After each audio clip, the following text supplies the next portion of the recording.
queremos te agradecer pela gentileza de você vir aqui hoje fazer essa live conosco e nos prestar esclarecimento. Muito obrigado. Passar a palavra para o Luiz Carlos. Bom, Eu que agradeço. Andréia, da mesma forma, seja bem-vinda, né? Muito obrigado por você ter comparecido e nos ajudar aqui com esse bate-papo. E para que todos a conheçam, né? O nome da Andréia completa é Andréia Azevedo, né? Ela tem uma empresa de contabilidade chamada Asa Contábil, e essa empresa fica no Morumbi, como eu disse há pouco, ali próximo ao Jardim Sul, né? A Andréia trabalha com consultoria, perícia e contabilidade, né? E tem uma vasta experiência nessas atividades também, obviamente, de imposto de renda, né?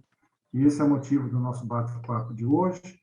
Eu combinei com ela, né? Eu mais ou menos dentro daquelas conversas que a gente já teve no passado, dúvidas, etc., eu fiz um roteirinho de tópicos que principalmente incomodam na execução do imposto de renda, tá? Então, ela vai passar uma apresentação que ela preparou sobre esse tema, tá? E a ideia é que depois a gente faça um bate-papo aí aberto para perguntas, respostas e assim por diante. Ok? Eu imagino que você já informou, Andréia, o que é a APS, o que nós somos e quantos somos, etc. Né? Já, não há necessidade de... Tá já bom. Quando eu falei sobre o tema com ela, eu apresentei a associação, né? E ela, claro, obviamente, ela rapidamente aceitou a proposição de vir abrilhantar aqui o nosso encontro. Andréia, obrigado, então, Carlos. Imagina. Andréia, a palavra é sua, então, fique à vontade. Tá se você tiver algo para exibir, fique à vontade também. Acho que você tem permissão para isso. Tá, eu vou tentar... Né? Vou tentar aqui compartilhar aqui a tela. Só um minutinho. Ótimo, excelente. Está conseguindo ver a tela? Muito bom, muito bom. Tá ótimo.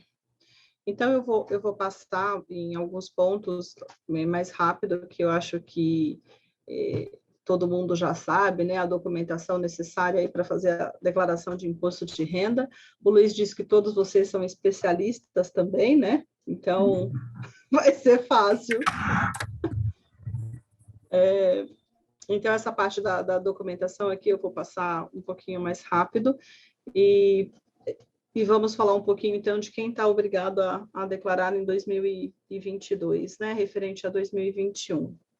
Então, a gente tem um rendimento acima de 28.559,70, ou recebeu rendimentos isentos acima de 40 mil, ou teve receita de atividade rural acima de 142, ganho de capital de qualquer valor na alienação de bens ou direitos, também está sujeito à entrega da declaração, ou quem tinha alguma propriedade acima de 300 mil reais, além de quem passou a ter a condição de residente no Brasil. Então, essas são as pessoas obrigadas a fazer a declaração de imposto de renda. Então, nós temos também a parte de dedução permitida, que é por dependente 2.275,08, 3.561,50 a parte de limite de despesas com educação do contribuinte ou do dependente, e até 6% do imposto devido nas doações, desde que seja para os estatutos da criança e adolescente e para o idoso. Gastos com saúde, ele não tem limite, desde que você siga as regras de que você tenha recibo, nota fiscal de médicos, fisioterapeutas, dentistas, né? Essas são as e plano de saúde. Essas são as despesas que são dedutíveis no valor integral. As dúvidas frequentes, assim, que a gente veio, acho que o Luiz também mandou aí na parte de perguntas, é como que você declara os rendimentos com duas aposentadorias. Você tem a parte de acima de 65 anos, o valor que você pode estar fazendo a dedução, e quando você tem duas aposentadorias, os dois informes de rendimento vai vir com esse valor da dedução. Porém, você não pode fazer essa dedução no valor integral nas duas, né? Então, uma você declara o isento e outra você tem que jogar ela no rendimento tributável. Você soma ao valor do informe que você recebeu, separando o que é 13º do que é o valor dos salários de janeiro a dezembro. Lição, será? É que não está em slide, ele está em PDF. A outra coisa que também tem bastante dúvidas que algumas pessoas me perguntam é como você vai declarar o rendimento isento na venda de ações. Então, a legislação ela permite que se você fizer uma venda até R$20.000 de lucro, você pode ter a isenção nessa venda de ações. E se for algum outro ativo, até R$35.000. Aonde que declara isso? Na parte de rendimentos isentos e não tributáveis, na ficha, deixa eu até pegar aqui o código dela, que eu acabei não colocando. Esse valor é mensal, né? Mensal, esse valor é mensal. Dentro da declaração para este ano de 2022, quando você tiver esse tipo de renda, você vai estar declarando ela no código 20. Se for ações. Se for outro tipo de ativo, como ouro, como rendimento, na verdade, venda das cotas do fundo imobiliário, daí já é o código 21. Então, você tem 2 códigos aí para estar fazendo esses lançamentos. Dentro da ficha de rendimentos isentos e não tributáveis. Agora, tudo que for acima disso, a gente tem um outro campo na declaração que a gente tem que preencher, que é em rendimento em renda variável. Ultrapassei o valor de 20 mil e aí vou ter lá R$5.000 de lucro acima disso, né? Eu tenho que preencher em renda variável, operações comum, day trade. No mês a mês, eu vou informando qual é o meu tipo de operação. Se é mercado de à vista ações, se é mercado de ouro, se é o mercado de opções de ações. Enfim, aqui eu vou preenchendo e o sistema automaticamente ele faz o cálculo do imposto. Se for de ações é 15%, se for day trade é 20%. E aí você preenche e informa também o valor que você teve de retenção. O sistema ele calcula automaticamente o valor do imposto que você deveria pagar.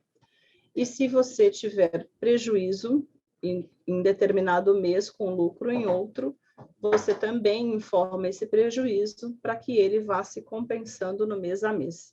Andréia, por favor, uma perguntinha. Se eu faço uma venda e tenho um pagamento no mês, aliás, tenho um saldo a pagar, tem que ser no mês? Ele é no mês seguinte. No mês seguinte. No mês seguinte. Se você apurou ganho na venda das ações em maio, você paga o imposto em junho.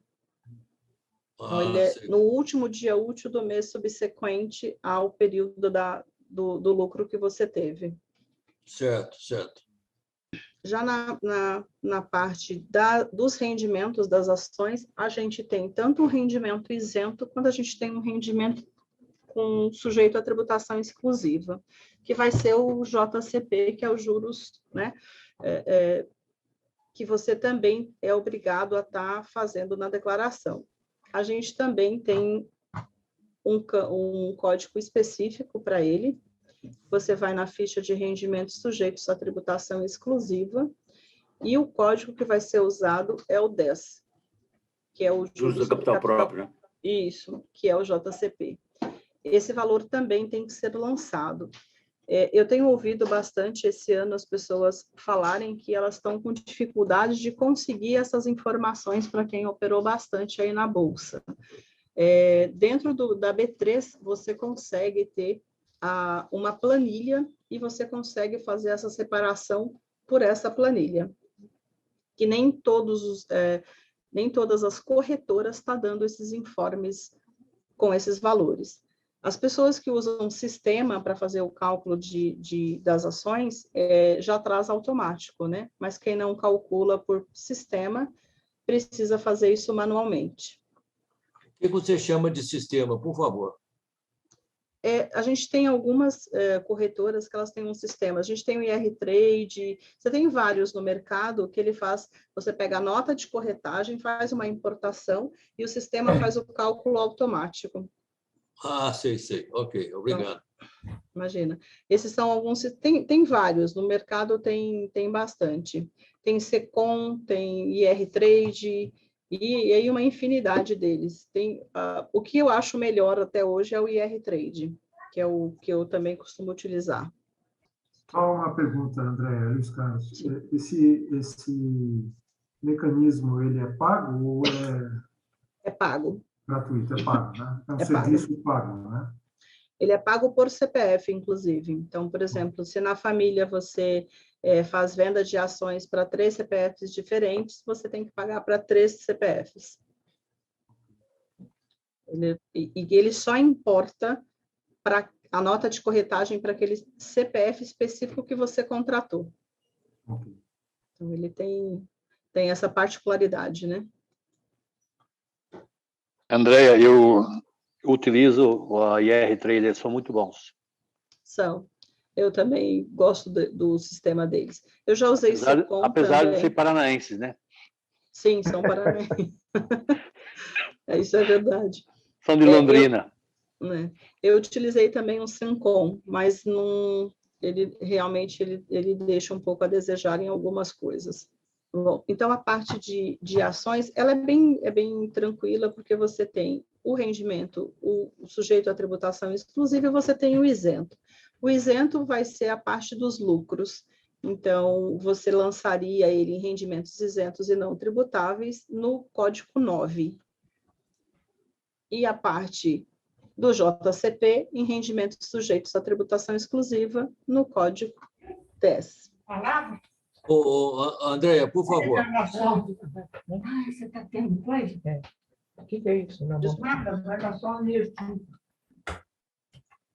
Andréia, uma pergunta. Se eu tenho primeiro declarar as ações no bens e direitos. Bens e direitos. Isso. Ali, pelo programa novo, eu estou entendendo que você já cai nos dois, no caso de isenção e no caso de tributação. Embaixo lá do... Sim, na declaração deste ano, você tem a possibilidade de colocar ali também. Então, isso, de uma certa forma, isso facilita, porque você eu já iria, se for isento, já vai direto para o isento, e se for tributado, já vai para o outro, porque sempre tem duas opções ali, né? Sim, sempre tem duas opções. Na parte de ações tem. Dentro de bens e direitos você tem. A única coisa que pode acontecer é se você tiver o rendimento isento, a gente tem o lucro e dividendo, que é o 9, e você tem um rendimento, que aí ele é outro código. Aí lá, se você fizer ele em bens e direitos, você não tem esse campo, né? Então, quando a gente abre a declaração, na parte de ações, eu tenho rendimento isento, ele vai para onde? Ele vai para o 9. E eu tenho o rendimento exclusivo, ele vai para o JCP. Só que quando você tem lá no informe da B3, principalmente, que você vai ter isso separado, você tem o valor de rendimento. Esse valor ele teria que ir por 26 e não para dividendos. Porque não é dividendo. Né? Isso acontece com algumas ações, não são todas. A maioria vai ser lucro, mas tem algumas que têm o rendimento. Então, no campo da declaração, lá na ficha de bens e direitos, você não tem como determinar isso. Você só vai colocar rendimento isento. Certo.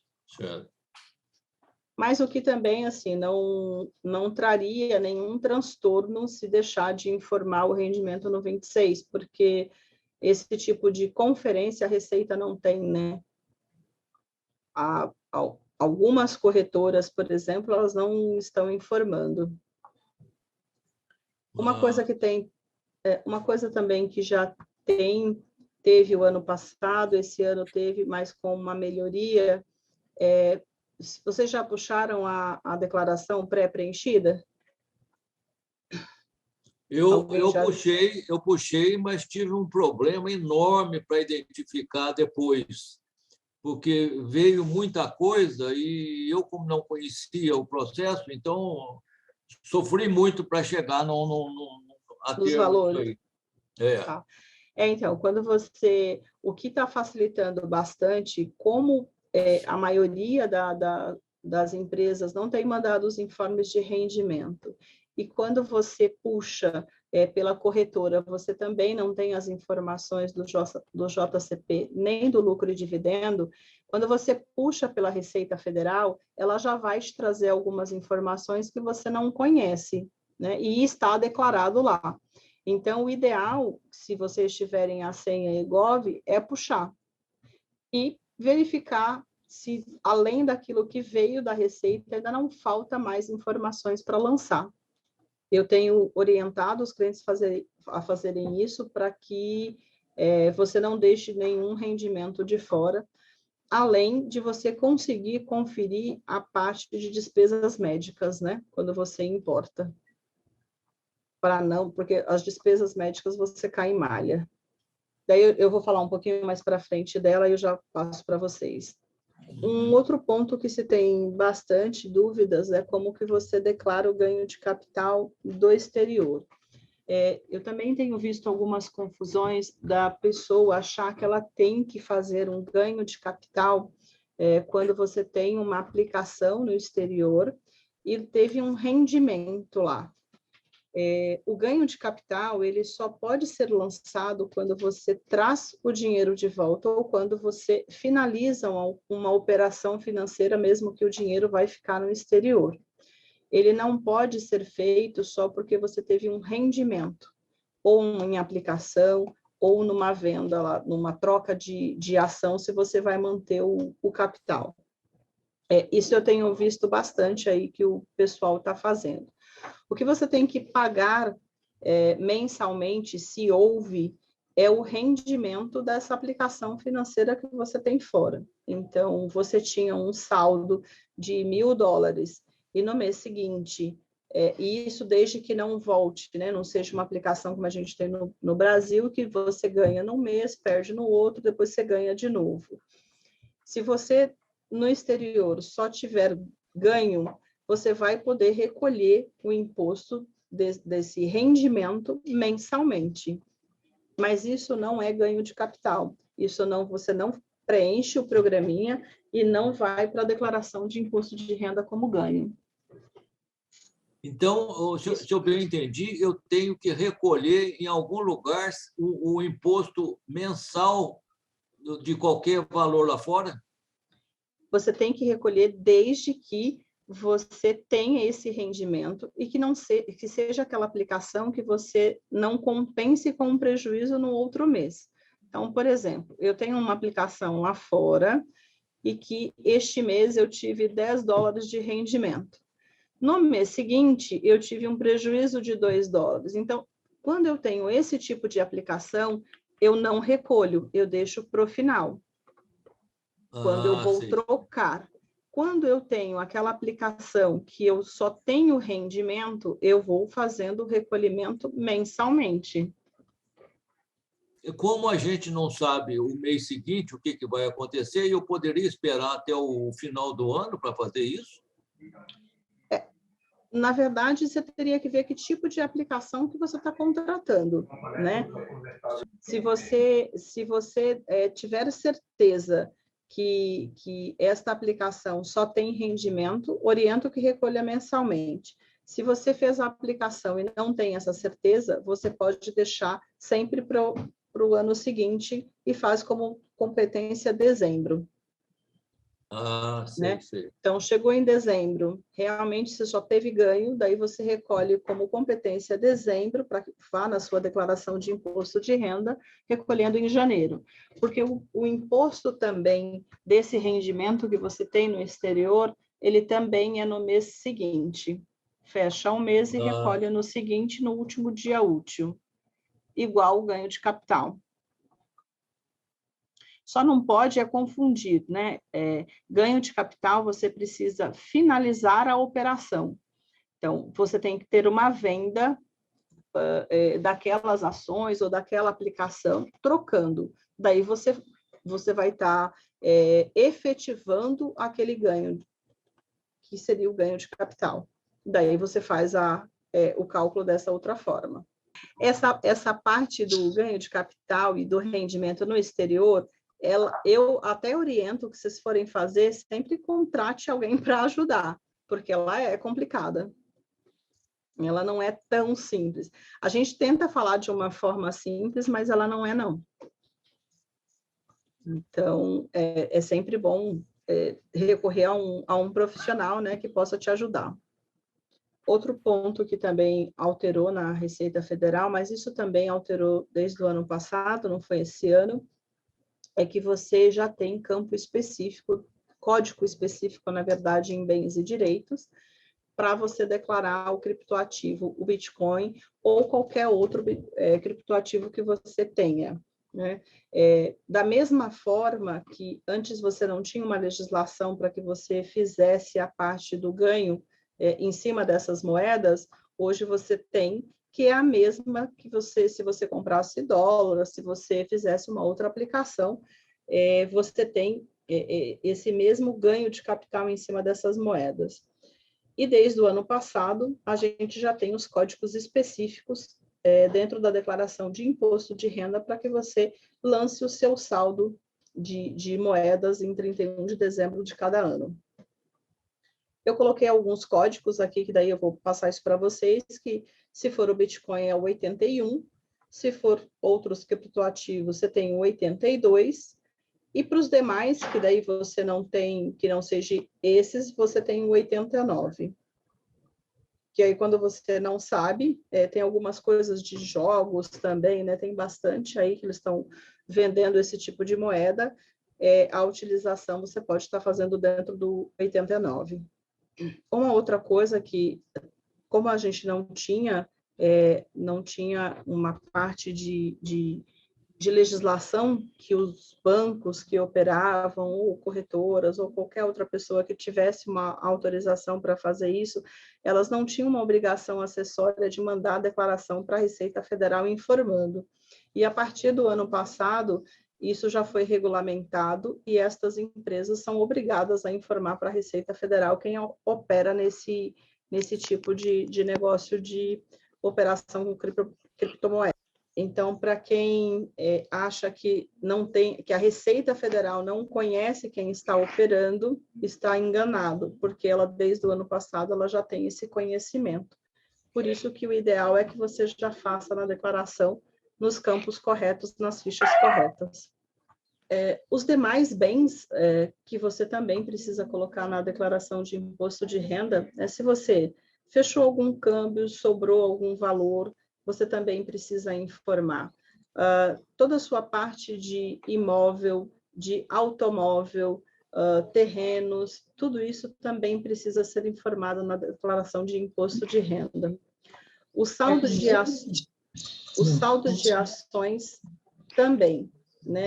E o ideal é que você faça isso de forma individualizada, no caso das ações, de cota de fundo imobiliário, e não junte como saldo de ações e junte um lote. O ideal é que você faça isso individualizado. Então, a parte de bens e direitos é basicamente isso.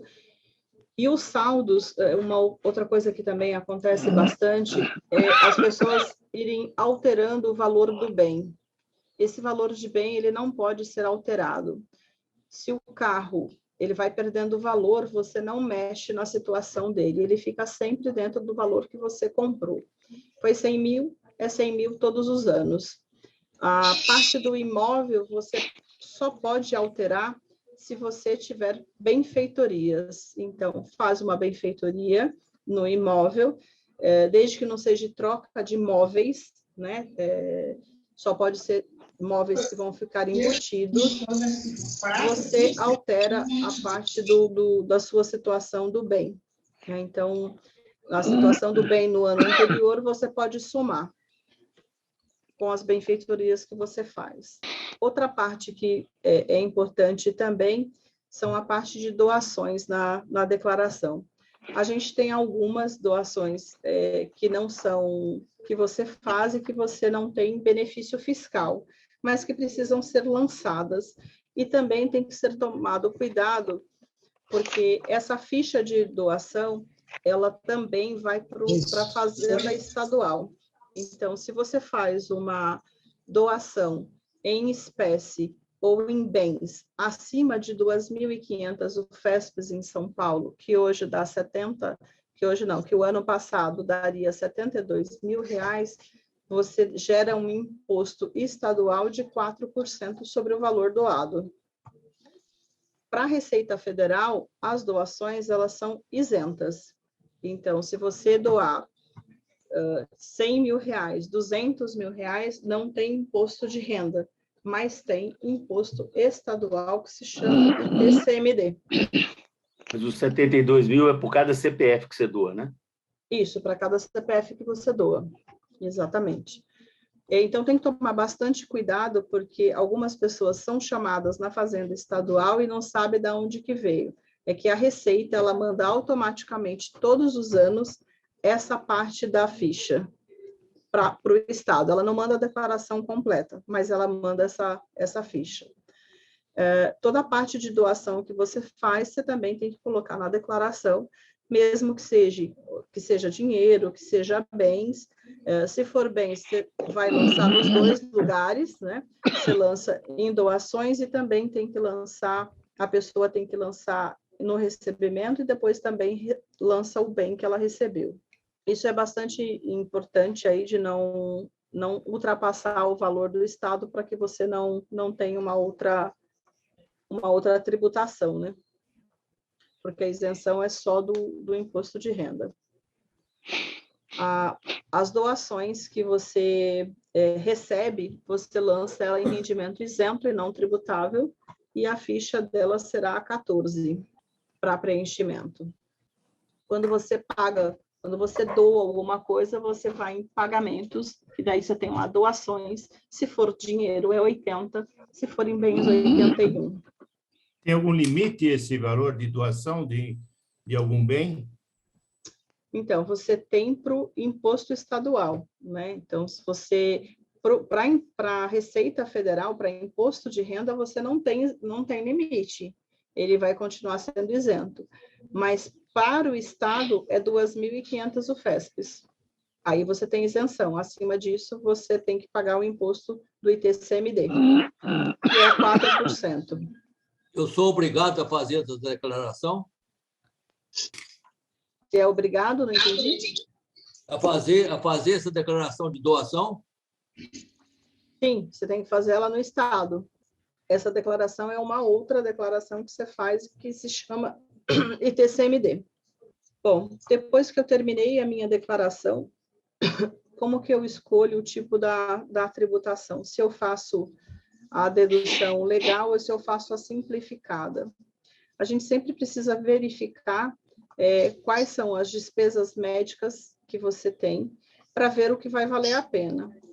A simplificada, ela tem uma dedução de 20% sobre o rendimento e ela tem um limite, um limitador que o governo coloca, que é R$16 mil. Se eu tiver uma despesa de plano de saúde maior que isso, sempre vai valer a pena que eu faça pela completa, que é todas as deduções somadas, né?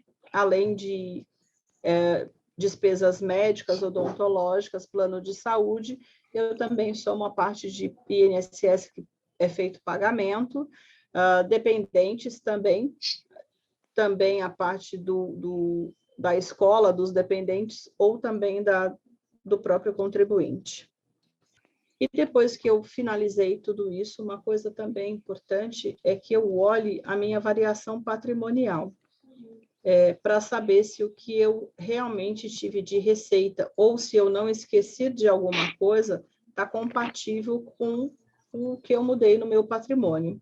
Então, tinha lá um patrimônio de 100 mil, passei para ter um patrimônio de 300 mil. Eu tive renda para isso, vai estar compatível. Não tive renda para isso, precisa verificar o que aconteceu. Se pegou algum empréstimo, para poder verificar se essa variação patrimonial não vai dar nenhum problema que possa ser chamado na Receita Federal. Quando você faz um financiamento, por exemplo, de um veículo, o que você precisa tomar cuidado? Colocou o valor do bem, você vai colocar o valor integral. Então, a nota fiscal do bem é 100 mil, mas eu paguei 20 mil de entrada e financiei 70. Aliás, paguei 30 mil de entrada e financiei 70. Esses 70 mil, para que eu possa deixar a minha variação patrimonial regular, eu tenho que lançar em dívidas e ônus reais. Mas eu não faço isso com bem imóvel, tá? Isso é só para outros bens, veículos e qualquer outra coisa que eu compre financiada que vá para minha declaração. Esse valor de dívidas e ônus reais, ele vai sempre somar ao seu rendimento, para verificar se a sua variação patrimonial está compatível. Bom, até que não foi rapidinho aqui a parte da apresentação. O nosso prazo para entrega da declaração vai até o dia 31 de maio, e o pagamento da primeira cota do imposto também vencerá no dia 31 de maio. Se você estiver fazendo alguma declaração de final de espólio e você vai fazer o pagamento do lucro imobiliário do imóvel do falecido, também, mesmo que o inventário tenha terminado em outubro, novembro do ano anterior, o vencimento também será no dia 31 de maio. Podemos abrir aí para as dúvidas, Luiz.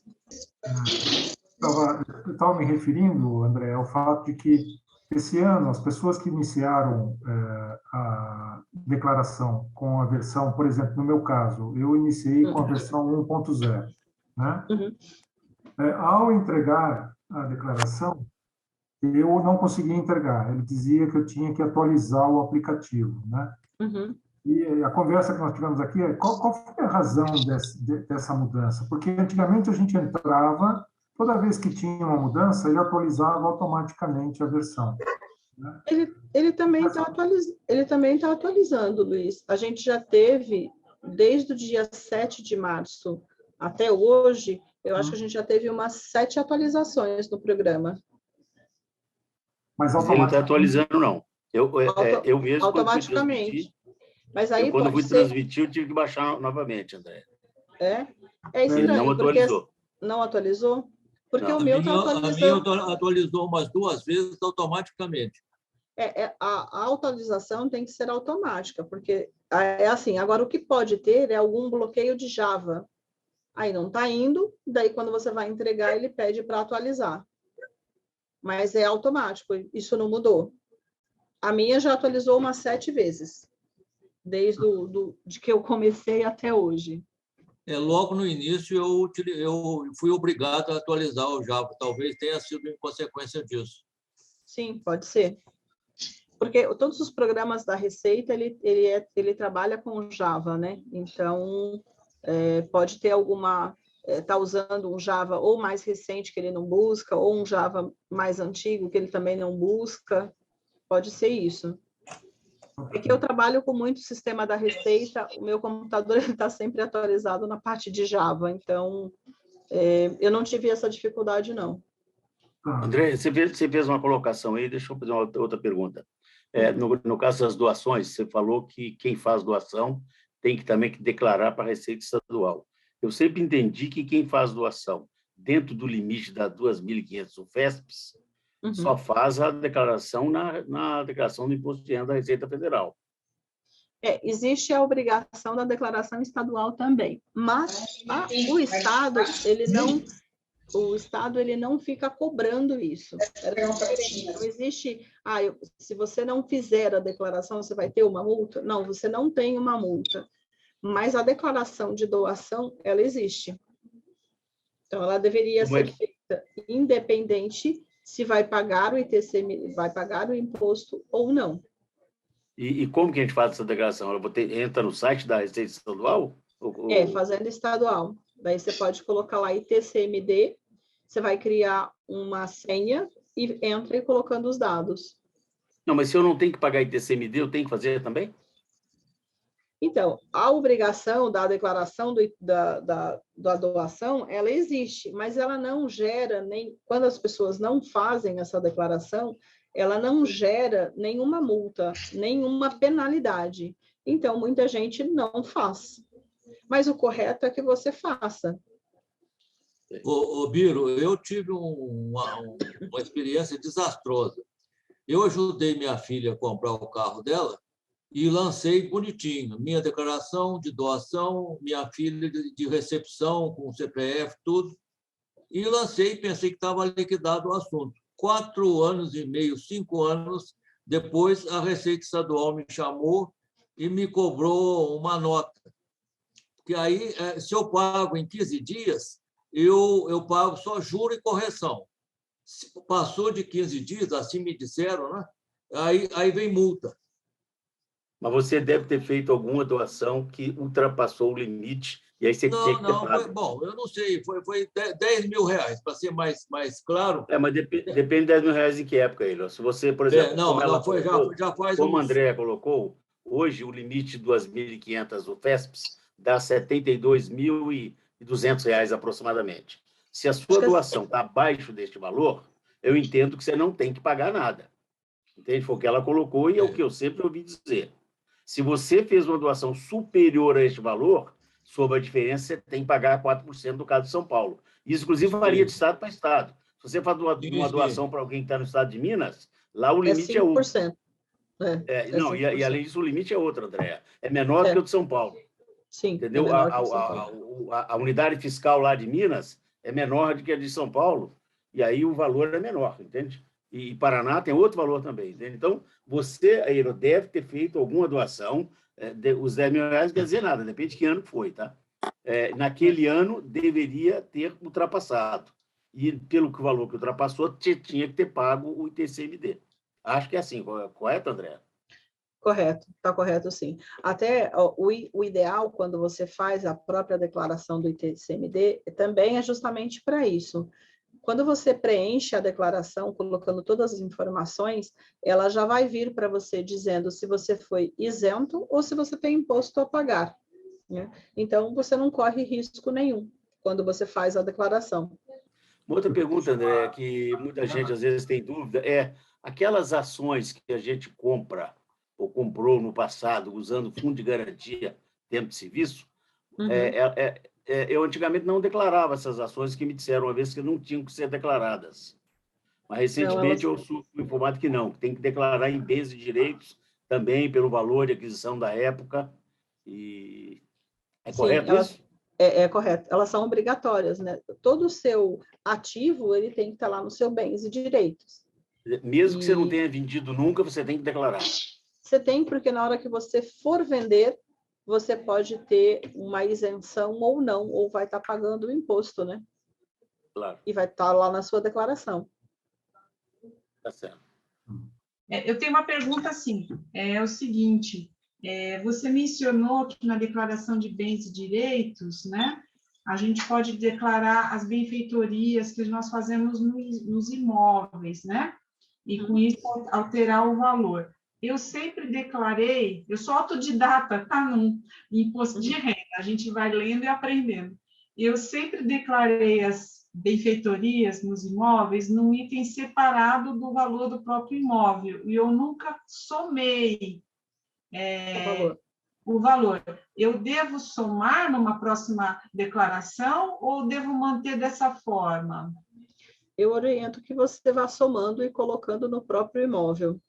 Ah, tá. Até hoje eu deixei tudo separado e eu tenho os documentos para comprovar as benfeitorias. Uhum. Então, você pode deixar zerado esses itens da declaração, soma e coloca no valor do imóvel. E pode lá na discriminação do bem, você vai colocando o que foi de benfeitoria de cada ano. Ah, tá ok, então. Você vai historiando no próprio bem. Muito obrigada. Imagina. Eu tenho uma pergunta sobre doação. Quem paga os 4%? É quem doa ou quem recebe? Quem recebe. Aí, se eu doar para o Paraná, o filho meu que mora no Paraná e eu moro em São Paulo, minha localidade, como é que chama? Residência fiscal é São Paulo e a residência fiscal dele é Paraná. O imposto é devido no Paraná. Mas, no meu caso, foi cobrado de mim, assim, por essa doação que eu fiz, as 2 vezes foram cobradas de mim. Mas... E eu achei que, eu falei que, não, mas não é possível, mas eu sou o doador, eu que estou sendo penalizado, então não tem como eu pagar. Não, senhor, pode ser o receptor, mas cobraram de mim, a título de exemplo, né? Pode ter tido algum erro na declaração, mas o imposto de doação, ele inclusive é pago por quem recebe. O CPF que fica vinculado é quem recebeu a doação e não quem pagou a doação. Tem mais uma pergunta. Se for para ir para uma dívida ativa, por exemplo, vai o CPF de quem recebeu a doação. André, tem mais uma pergunta. Se meu pai lá no Paraná me doa um bem, uma terra, e eu tenho residência fiscal em São Paulo. Se for terra, você vai pagar onde está a terra, vai pagar lá no Paraná. Tá. Dinheiro você paga no seu local de fiscal. Imóveis, você paga onde está o imóvel, o estado onde está o imóvel. Tá. Tem essa diferença. Obrigado. Uma pequena pergunta, André, com referência a despesas médicas. Se eu tenho, e reembolso, tá? Eu tenho uma despesa médica feita em 2021, vamos dizer, dezembro. Tá? Solicito o reembolso, porém o reembolso vem só em janeiro do ano seguinte. Quando eu faço a minha declaração desse ano, eu desconto os 100 que eu paguei, porque eu paguei em dezembro, R$100 ao médico. E tenho um reembolso em janeiro. Como é que eu faço isso? Eu já oriento. Boa pergunta, isso acontece com frequência. Eu sei. Em janeiro, quando você tem dezembro para janeiro, você ainda, antes da declaração de imposto de renda, você tem o conhecimento do valor que você teve de reembolso, independente do dinheiro ter entrado no ano seguinte. Então, eu oriento que você já informe, porque senão você vai ter que, no ano seguinte, colocar esse valor de reembolso como renda tributável. É o que eu faço. Porque você deduziu no ano anterior. Mas como você já tem um conhecimento, você pode fazer a dedução do valor correto. Então, foi lá, lançou R$1.000 na nota, teve R$100 de reembolso, lança os R$100 do reembolso. Tá. Ok, obrigado. André, posso fazer mais uma pergunta? Sim, eu tenho 2 sobrinhos que não declaram imposto de renda de maneira alguma, tem CPF, tem um salário relativo de 3 ou 4 salários mínimos, tem carro, tem imóvel e não declaram. O que pode acontecer com isso, André? Bom, o famoso sonegador. Eu já falei milhões de vezes, falei, gente, se prepara que a bucha vem grande. E ainda ganha salário do Bolsonaro lá. Como é que é? O Brasil? O Bolsa Família. Bolsa Família, é verdade, que tem um auxílio. Nesse caso, se eles forem pegos pela Receita, eles vão ser considerados sonegadores, podem responder um processo criminal e ter alguns problemas aí, né? E o imposto que eles terão que pagar, se né, a Receita pegou, ele é notificado. Esse tipo de processo ele pode ir para a Polícia Federal para ser apurado, e daí você vai ter que fazer um pagamento de 150% a 225% de multa por essa sonegação. Nossa. É uma coisa que fica cara. Você precisa de advogado criminal, você precisa pagar essa multa absurda aí que a Receita ela impõe na sonegação. Então, é melhor eles darem uma olhada, porque a Receita ela não tinha um monte de cruzamento, mas já há mais de 5 anos, a Receita conhece todos os carros que você tem, porque o Detran faz essa informação para ela. O registro de imóveis faz a informação de quando você compra o imóvel. O banco, qualquer banco que você tenha conta, desde 2015, ele manda anualmente a sua movimentação financeira para a Receita. André, apenas um esclarecimento. No ano passado... Você está me escutando? Ok? Estamos escutando. Okay. No ano passado, a minha esposa vendeu um imóvel.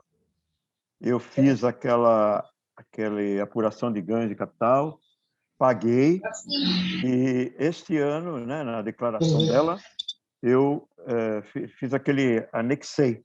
Né? Isso, você faz a Fora importação. isso, eu coloquei lá, ó, foi vendido para a pessoa tal. Fiz a apuração do ganho de capital e pus, inclusive, qual foi o DARF que eu paguei. E depois anexei. Está correto isso, né? Não preciso fazer mais nada. Não precisa. Tá você faz a isso. importação da declaração de ganho de capital. Lá nessa Isso. declaração, quando você faz o DARF, que você já pagou, você informa ele do DARF pago e importa na declaração. Então ok. E em bens e direitos, você vai fazer a baixa assim mesmo. Você deixa zerado em 2021 e informa para quem que vendeu. Ok, então está correto. Foi isso que eu fiz. Era só para confirmar. Muito obrigado. Imagina. Um comentário, André, que você falou bastante sobre ações no exterior, bens no exterior, né? Eu acho que um comentário que eu acho que é interessante, você deve conhecer isso muito bem, que é importante alertar a todos, é que existem acordos bilaterais entre os países que permitem ou não algumas concessões, né? Então, só um minuto, por favor. Então, se você puder fazer um comentário sobre isso, geral, né? É claro, cada país tem cada conjunto de países tem a sua especificidade, né? Mas se você tiver alguma coisa que você possa comentar, porque essa é uma dificuldade adicional que se acrescenta àquelas que você mencionou, né? Fazer uma matéria para que você possa... Você fala do imposto que você pode recuperar, Luiz, ou você está... Porque daí a gente tem alguns detalhes aí.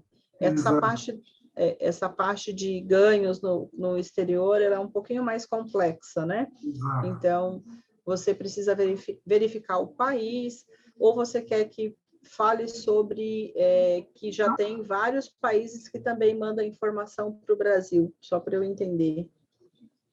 Não, eu estou aqui, é só um comentário geral, né? Não vamos falar sobre Sim. especificidade, porque existem vários acordos bilaterais, mas acho que o importante é saber que,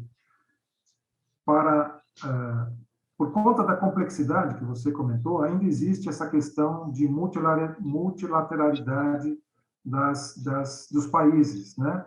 Que fecham acordos exclusivos, muitas vezes, que permitem certos abatimentos ou não, né? Então, eu acho que é um cuidado adicional a se ter quando se trabalha com bens no exterior, né? Eu acho que é mais nesse sentido. Então, é mais para fazer a compensação do imposto que você paga no exterior, né? Então, você tem alguns acordos internacionais que, dependendo do valor de imposto que é deduzido do que você tem lá no exterior, de aplicações, de ações e de tudo, ou até mesmo de imóveis, que algumas pessoas têm, você pode fazer a dedução do imposto que você paga lá, desde que tenha um acordo internacional com o Brasil. Ok, André, obrigado. Era só isso. Mas a nível de conhecimento de a todos, essa dificuldade adicional ainda, né? Sim, tem. E é por isso que eu falo, o melhor é que você realmente, mesmo que você queira fazer a sua declaração, para algumas coisas é bom você fazer uma consultoria, conversar com um profissional e ver o caso, né? Porque você não vai ter algumas informações procurando no Google, é melhor que você realmente veja um especialista no assunto, né? Uhum. Posso fazer uma pergunta ainda? Sim. André, a questão é atividade rural na declaração de imposto de renda da pessoa física, né? Sim.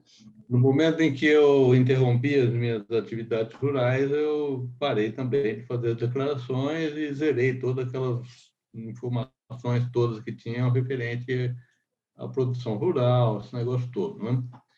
É um dos itens que tem todo dentro dessa parte de imposto de renda, né? Uhum. Até aí tudo bem, declarei também a venda do imóvel rural, ou seja, encerrei totalmente essa parte. Só que até hoje aparece ainda como pendência na Receita Federal ITR, Imposto Territorial Rural, coisa que eu não consegui. Já fui à Receita uma vez ou duas e não consegui resolver, principalmente durante a pandemia agora, com pouca gente trabalhando lá também. Eu não acho onde que eu vou para poder resolver essa questão. É que o senhor tem que fazer a baixa do imóvel rural no INCRA. Isso, eu já fiz isso, mas não tenho onde entregar. Então, Ninguém você já fez? recebe. Mas no INCRA também não recebeu? Porque o INCRA ele estava recebendo. Não receberam. Eles estavam recebendo durante a pandemia de forma digital. Então, você fazia a abertura de processo e mandava. Tem alguns estados que você mandava por e-mail, outros estados que eles pediram para você criar uma senha e você mandava através de um link deles. Não sei. O estado do senhor é São Paulo? O estado do imóvel rural do senhor é São Paulo? É estado de São Paulo, já saiu da minha declaração há mais de 10 anos e até agora aparece TR lá, né? Então... É porque não continua não baixado, né? É por isso. Ele aparece como pendência lá, não é nada impeditivo de qualquer outra coisa, né? Não sei se tem alguma outra... É porque a declaração de ITR... né? Não, é porque ela tem... o ITR é uma obrigação acessória. Ele existe uma multa quando você entregar ela. Aí vai gerar uma multa. Agora, como o senhor não tem obrigação de fazer, ela não gera multa. Mas o ideal é que resolva isso sim. Porque ele pode ser um impeditivo na hora que o senhor precisar de uma certidão negativa. Quando eu estive na Receita, justamente porque fica aparecendo na certidão negativa isso, ela sai como positiva, né? A senhora me propôs, você tem que fazer todas as declarações. Eu falei, como fazer? Se eu estou mentindo para a Receita, eu não tenho mais isso aqui, né? Como é que eu vou declarar? Ou seja, eles estavam muito mal informados, né? Eu não sei se foi quando a pandemia, trocaram as pessoas. Antes tinha um setor bem específico aqui perto do Ceasa que atendia isso, né? A parte de questão rural, né? Rural, sim. Hoje não tem mais, né? A Receita Federal, desde aí, já tinha começado antes, depois da pandemia, ela ficou mais. Mesmo que você vai num CAC, num centro da Receita, você não tem atendimento especializado mais. Os atendimentos eles estão muito direcionados para grupos, então você tem que entrar com um processinho digital para a maioria das coisas que você precisa fazer. Até quando você vai atender uma malha de imposto de renda, hoje você chega, a pessoa ela te recebe, mas você não fala com o auditor, você não consegue tirar dúvida, você não consegue fazer nada. É um estagiário que vai pegar a sua documentação, escanear e jogar num processo digital. Agora, esse caso não deveria o novo proprietário se cadastrar no INCRA para ele receber o ITR no nome dele? Ele provavelmente está fazendo ITR no nome dele também. Ele já deve ter feito isso. O mesmo imóvel no nome de dois? De dois. O que precisa é da baixa porque o senhor vendeu. André, obrigado, André. Posso fazer mais uma última perguntinha? Sim, claro. Existe no campo do imposto quem tem alguma moléstia grave. Isso requer que a Secretaria da Saúde faça uma declaração para a Receita, dizendo que aquela pessoa tem uma doença XYZ. Uma doença grave. Só que a Secretaria da Saúde tem hoje todos os profissionais contratados e a Receita exige que seja um profissional concursado. Não existe mais gente concursada. O último concurso foi em 1980. Todo mundo que concursou hoje já está aposentado. Já não trabalha mais. E agora? Então, o que precisa ser feito, você pega do profissional e você entra com um processo na Receita. É um processinho digital, informando da doença. Faz na declaração de imposto de renda, coloca lá que tem a doença grave, fica com esse laudo, a declaração vai cair numa malha e o senhor apresenta toda a documentação. Aí eles não aceitam. Eles não aceitam, eles devolvem dizendo que precisa ter um profissional concursado. Então, mas aí você pode fazer a comprovação que não tem mais na secretaria, né? Só que eles são surdos, não entendem isso. Não entendem. E a Secretaria da Saúde simplesmente dá risada, dizendo que eles são incompetentes. Aí fica no meio da história. Né? O senhor fez isso ano passado, retrasado, não? Do ano passado. O ano passado? E juntou num processo digital? Tudo, está tudo lá, só que um fala que não faz e o outro diz que não tem. Então, eu fico... Mas a Receita já indeferiu? Indeferiu, mandou resposta dizendo que não, que só aceita com um profissional concursado, e a Secretaria da Saúde diz que isso não existe mais. Então, fica o dito pelo não dito. É porque se tem um processo digital, você vai ter um número desse processo. Então, a Receita ela tem que indeferir, o senhor vai receber um comunicado, e aí, se for o caso, o senhor teria que entrar na Justiça. Aí, que vai reverter. Aí vai demorar 74 anos. Aí. Não demora, não. Nesses casos, eles são rápidos, né? Não está demorando, não. Como é um caso de restituição, simplesmente a Receita não restitui e acabou, ponto final. E tem que aguardar. Fico a ver navios. Tá bom, obrigado. Não, mas se o senhor fizer essa parte, por exemplo, tem lá o processo, tem o indeferimento, o senhor pode entrar na Justiça e pode pedir um mandato de segurança já para receber. Isso, a Justiça ela tá dando sim.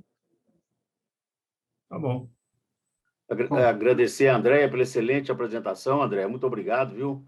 Imagina, não por isso. E aos colegas que participaram, e especialmente ao Luiz Carlos, que propiciou-nos essa live através da intermediação que ele fez com você.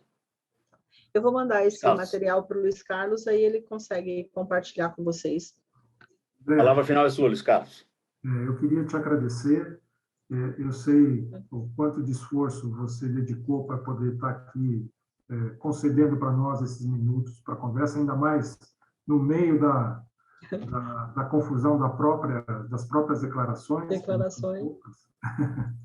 Mas eu queria te agradecer enormemente por estar aqui conosco e nos ajudar a esclarecer os temas mais polêmicos e críticos aí da declaração de imposto de renda. Tenho certeza que você nos ajudou muito e abriu algumas portas aí para a gente refletir, talvez, como no meu caso, sobre algumas coisas que eu fiz, né, e que posso agora, talvez, revisar. Né? Muito obrigado pela sua participação.